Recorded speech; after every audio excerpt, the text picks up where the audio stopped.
Getting your first motorcycle is not as complicated as it seems, and I'm going to prove it. In today's show, we're going to look at 3 different categories of entry-level riders and which motorcycles they should buy, in my humble opinion. The first category is what I call buy and learn, meaning people who want something simple they can quickly build their skills with and then move on to their dream bikes.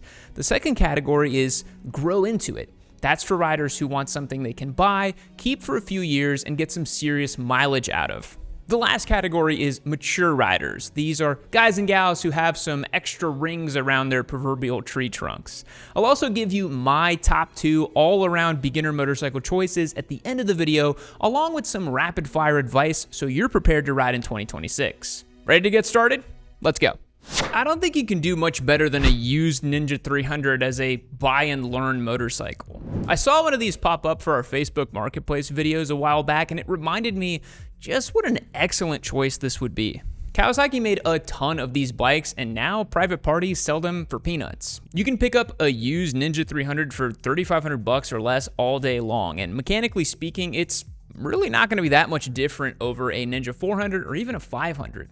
The only things that really changed over the course of time is that the engines got a little bit bigger and they made more torque, but the chassis, riding dynamics, fit and finish, they're pretty similar to what they've always been starting from like the early 2010s. Some of them are a little bit old and tired now, so you'll want to check for the classic old bike issues, such as if the bike has been sitting around in someone's garage for too long. If they filled it up with regular pump gas, for example, that has ethanol in it, that's going to gunk up and degrade over time. The battery might also need to be swapped to get it actually firing up because it might be a little bit older, and those tires may need to be changed out too. But the great thing is that once you're done with it after about 6 months to a year and you're ready to move on to your next bike, selling that thing's going to be a breeze. You'll likely lose a minimal amount of money on it and just have a great experience. And honestly, you can view the small maintenance issues as a learning opportunity. It's a chance to learn the bike, get familiar with it, and pick up some skills. Some alternatives here might be a Yamaha R3. Those hold their value well too, and the engine and the platform has been basically the same since 2015. Yamaha just keeps changing the plastics, but it's fundamentally the same bike. And if you prefer naked bikes, I think the MT-03 is a great value option too. Just keep in mind, those are about 80% the size of a normal motorcycle, so if you're a rider with a smaller stature, that can be an excellent choice over something like a Grom. But if you are a little bit bigger, you might not fit on it. So if you like the sporty side of things and you want something simple and cheap to buy and learn, then just sell and get rid of soon after, those would be my pick. The Honda CRF 300L has been a perennial favorite here on YamiNoob, and that's for good reason. Honda build quality and legendary reliability means that getting one of these used or new is going to be a solid platform to build your skills with. These also came in a lowered configuration, so if you're worried about the seat height or the size of the machine, that could be a good option. Although, this is just my personal opinion, since the bike is pretty lightweight and has a narrow seat, it has excellent standover characteristics, meaning that it's super easy to lean it off to one side and just rest one foot down. It's a very skinny, lightweight motorcycle. The 300L is an awesome bike for building up real skill because it can't really go that fast. So if you want to have fun, you're going to have to slow down and try new things. You can take this thing down a rocky trail, you can go out to a parking lot and have an impromptu stunt session with it, jump some curbs, practice little wheelies, it's down for whatever. Dual sport bikes are a cheat code for quickly learning how to ride because you'll get familiar with the fundamental controls in a much lower stakes way. You're going to slide the bike off-road, you're going to run it on-road with traffic, and just have a ton of fun. Don't be surprised if you end up buying this bike and instead of getting rid of it, you just end up buying a friend for it in the garage. I've seen that happen way too many times. And hey, more motorcycles is usually not a problem.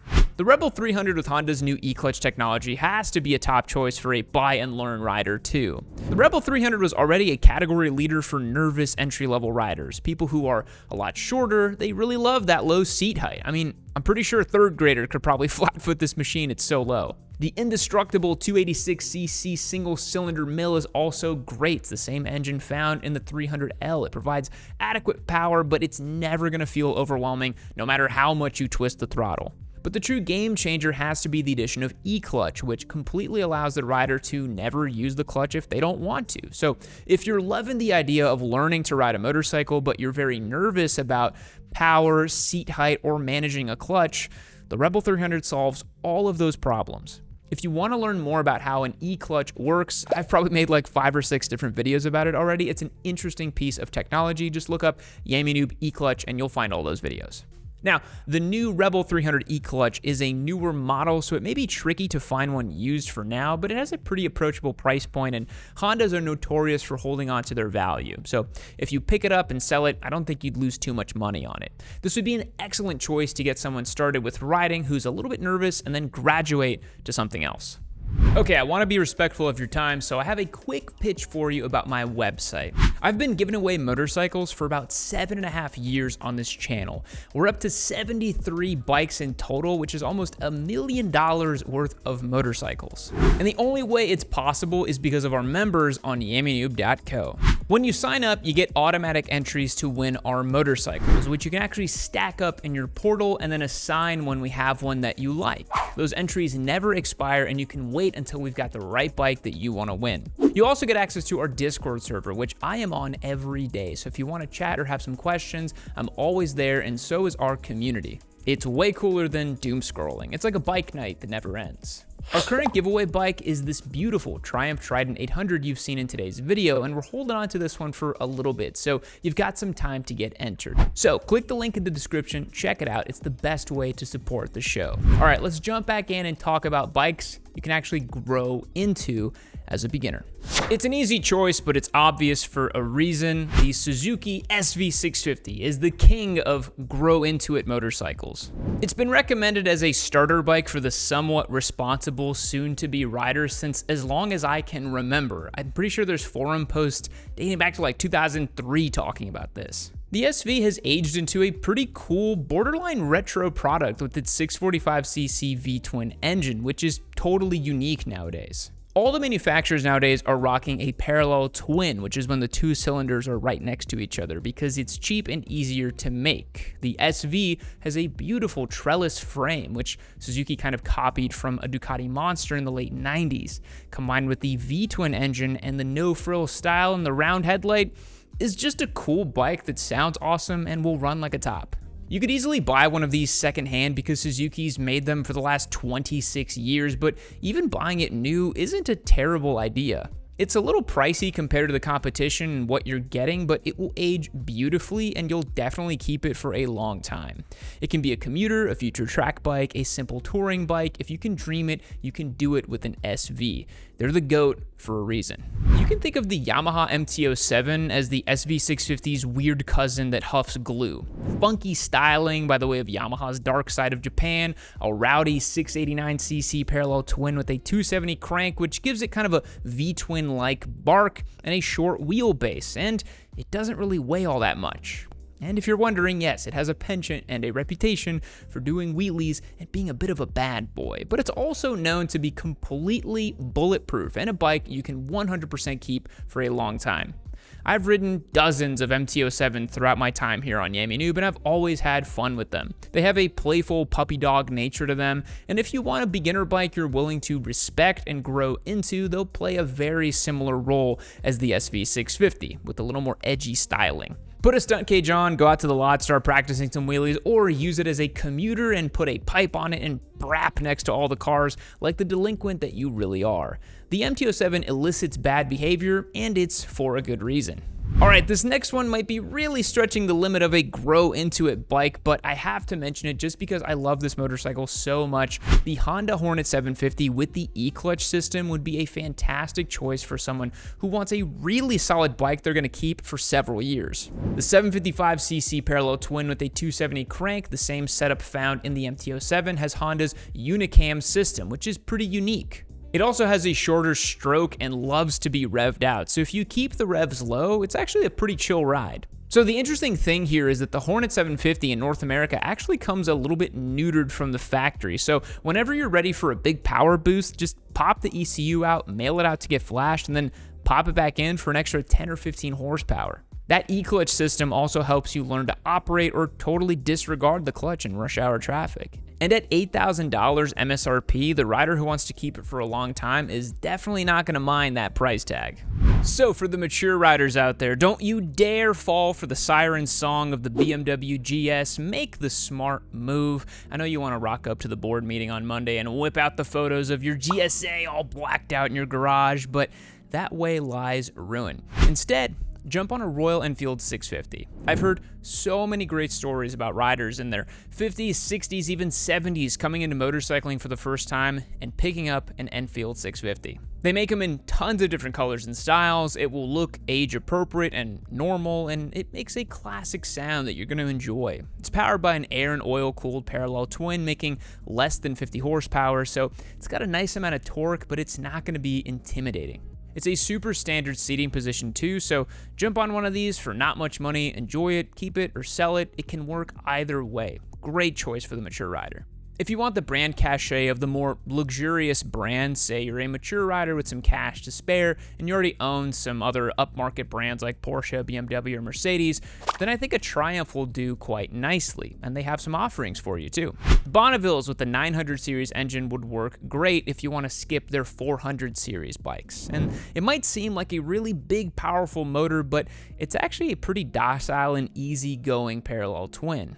Triumph's fit and finish on their Bonneville products are exceptional, so if you enjoy the artistry of motorcycle riding as much as actually riding them, then this would be a great choice for a mature rider. You can find them used all over the place too. Triumph made a bunch of Bonnevilles in a lot of different iterations. You can also go and pick one up brand new. They're just a beautiful, classy piece of British motorcycling. The formula hasn't changed much over the decades, but the new ones are modern, liquid-cooled, easy to ride, and totally fine for a new rider.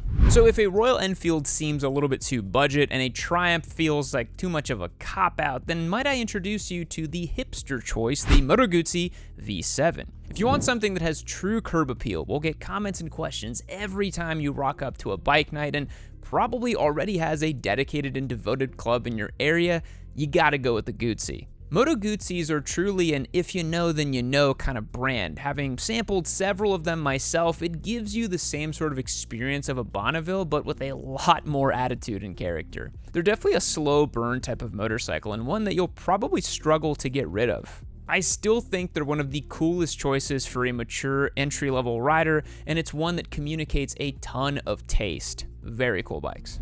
Okay, you've waited long enough. Here's my two personal picks for the best beginner bikes balancing bang for buck, fun, appropriateness, and mass market appeal. I think the Kawasaki ZX-4RR is a knockout hit. I made an entire video talking about this bike recently, and the more I think about it, the more of a great choice and a modern classic it really is. Screaming inline 4 399cc motor works great for entry-level riders. Flash it and put an exhaust on it, and it's hilariously fun for experienced riders too. 10 grand for this bike is a little spicy for sure, but you can keep it, grow into it, enjoy it, and love it. It's a great motorcycle. The other choice, I've said it for years, the Honda CRF 300L Rally. Yeah, it looks a little weird, but this is a unicorn bike. Learner motorcycle? Yep. Commuter? Yep. Touring? Yep. Off-road? Within reason, but yes. Great range out of the larger gas tank, fun to ride, and very unique. More manufacturers need to make bikes like this. It's a little on the tall side, but since it's based on the CRF 300L, you have the same standover characteristics. That would be on my short list too.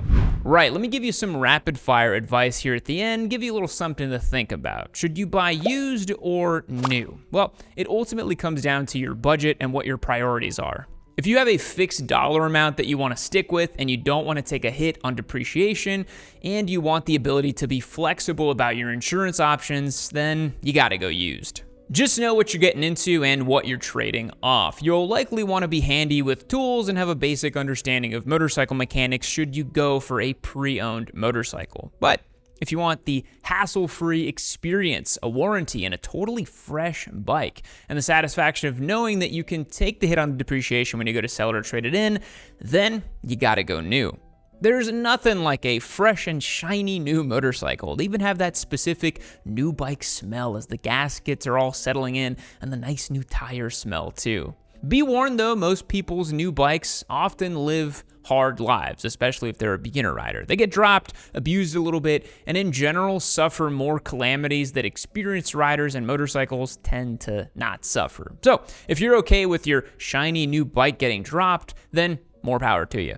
Some manufacturers also have great financing options at low rates as well, so if you're well qualified and you can stomach having a monthly payment for something, then go for it.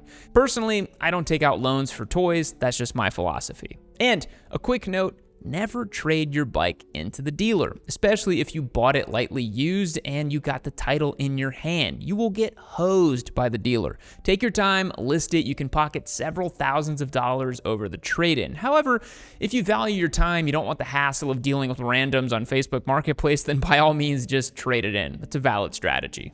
All right, here's another very important piece of advice. Make sure you go and sit on these bikes and get a demo ride if possible. If you're not comfortable on the bike or it's not gelling with you, you're not gonna like riding it. You might hear on this video that I told you to go get an SV650, but then you sit on it and think it's a little heavy or awkward, or maybe you want something with a cooler dash. Go and sit on all of the bikes you're considering and make an informed choice. And the last bit, think about your real world use case. Are you commuting primarily with this bike? Are you riding on-road and off-road? Are you planning on ever doing a track day? Do you have a lot of twisties nearby? Motorcycles tend to fit their environments. Ergo, stretched Busas in Houston, cafe racers in Austin, and V4 Stallions in the Malibu Canyons. All right, that's gonna wrap it up for today. What do you think? If you're a beginner rider in 2026, drop me a comment down below on what your first bike is gonna be, or if you already got it. Thanks for watching the show all the way to the end. Remember to check out the link to my website, yammynoob.co, and get entered to win our Triumph Trident 800. I'll catch you guys in the next one. See you later. Wait a minute. I owe you a fact. We haven't done one of those in a while.